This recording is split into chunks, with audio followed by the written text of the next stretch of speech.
उपचुनाव से पहले कांग्रेस के लिए माहौल बनाने में जुटे पूर्व राज्य मंत्री कंप्यूटर बाबा इन दिनों लोकतंत्र बचाओ यात्रा पर निकले हुए हैं। इसी क्रम में कानवन पहुंचे कंप्यूटर बाबा ने बदनावर से भाजपा प्रत्याशी और कैबिनेट मंत्री राजवर्धन सिंह दत्ती गांव पर जमकर जुबानी हमला बोला। देखिए खास रिपोर्ट। मध्य प्रदेश में होने जा रहे उपचुनाव को लेकर सियासी दलों के साथ साथ साधु संत भी सक्रिय हो गए हैं। पूर्व की कमलनाथ सरकार में दर्जा प्राप्त राज्य मंत्री रहे कंप्यूटर बाबा उपचुनाव की सीटों पर कांग्रेस के लिए माहौल बनाने में जुटे हुए हैं। बाबा इन दिनों लोकतंत्र बचाओ यात्रा के जरिए उपचुनाव वाली सीटों पर घूम घूम कर शिवराज सरकार की जमकर मुखालफत कर रही हैं। इसी क्रम में धार के कानवन पहुंचे कंप्यूटर बाबा का समर्थकों ने भव्य स्वागत किया। इस दौरान बाबा ने सीएम शिवराज के टेम्पररी मुख्यमंत्री वाले बयान पर जमकर निशाना साधा। मैंने कहा अभी तो मैं टेम्पररी, अभी शायद कल भी आ रहे हैं तुम्हारे यहाँ मुख्यमंत्री, पूछना, उनने खुद कहा है कि मैं तो अभी टेम्पररी मुख्यमंत्री हूँ। अरे भाई, टेम्पररी कुछ काम करता है? इसका मतलब है अमंगल होने वाला है, असगुन होने लगा, खुद अपने मन से कहने लगा कि अरे यार हमको तो अब मुख्यमंत्री से नीचे उतरना पड़ेगा, अभी से शुरू कर दो कि हम टेम्परेरी मुख्यमंत्री हैं। अरे यदि टेम्परेरी मुख्यमंत्री हो तो इतनी सारी घोषणाएं क्यों कर रहे हो? अभी आपके यहाँ आएंगे 700 करोड़ इसको दिए, 500 करोड़ इसके दिए, 200 करोड़ इसके, जैसे उसका घर का हो। और अभी 1000 करोड़ आपको नहीं मालूम तो बता दूं, 1000 करोड़ अभी लिए हैं।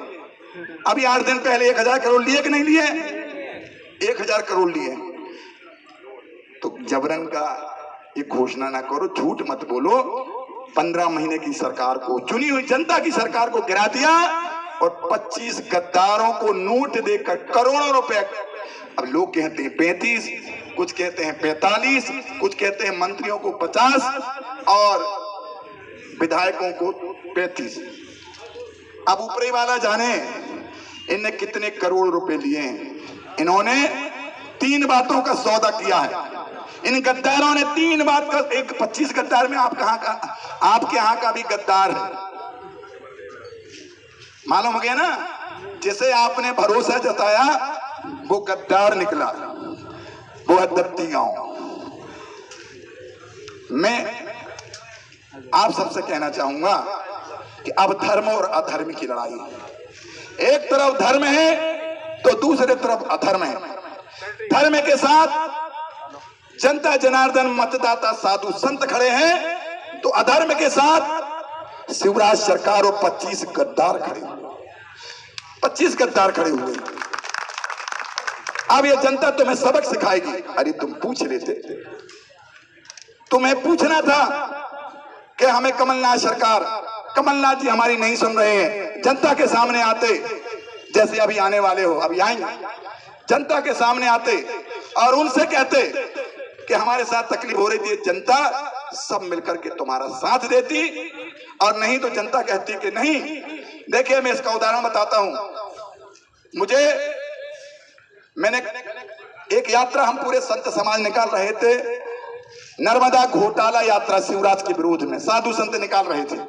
उसमें क्या हुआ, जैसे निकाल रहे थे तो शिवराज ने कहा कि हमारे 12 बज जाएंगे, या हम तो हार जाएंगे, सरकार चली जाएगी। वहीं इस दौरान मीडिया से बात करते हुए बाबा ने सिंधिया समर्थक कांग्रेस के बाकी नेताओं को गद्दार बताते हुए जनता से इन्हें नहीं वोट देने की अपील की है।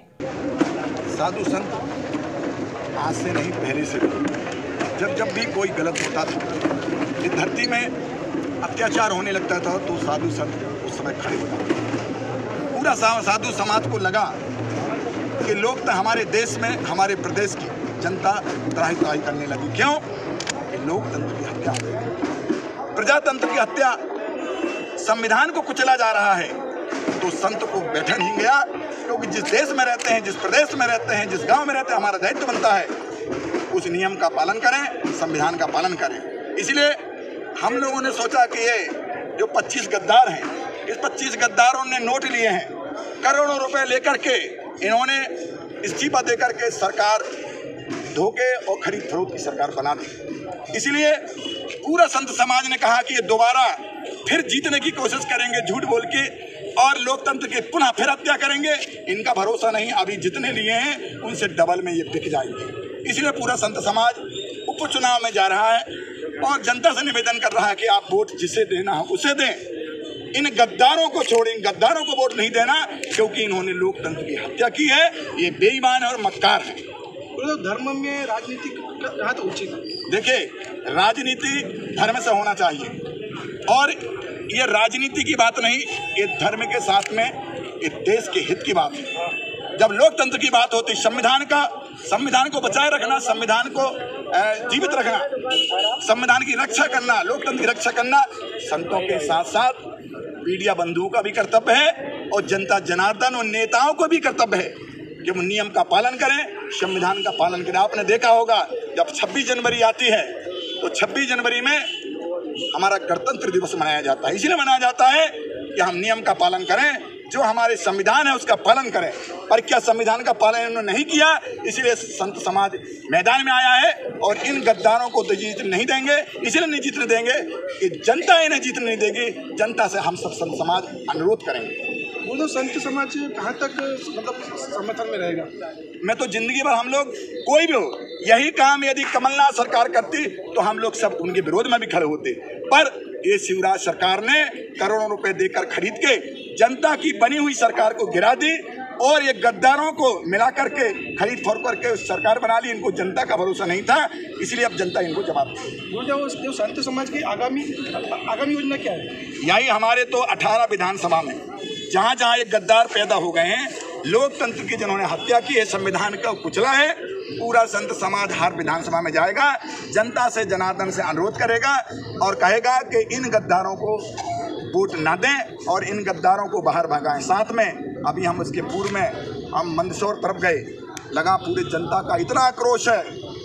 हमारे हजारों लोग हमारे आगे पीछे इसलिए घूम रहे थे कि आज धर्म के मामले में हमारे साधु संत भी आ गए हैं और जब कुठाराघात होने लगा है संविधान में तो हजारों लोगों ने अपनी इच्छा जताई कि महाराज हम लोग घुसने नहीं देंगे इस गांव में इन गद्दारों को। इसका मतलब है कि जनता को भी लग रहा है, वोटर को भी लग रहा है कि हमारे साथ छल हुआ है और संविधान को कुचला गया है, इसलिए इन गद्दारों को वोट नहीं मिली। वो आपको कहना है कि 18 विधानसभा में 28 नहीं 25 नहीं 28 में होना है।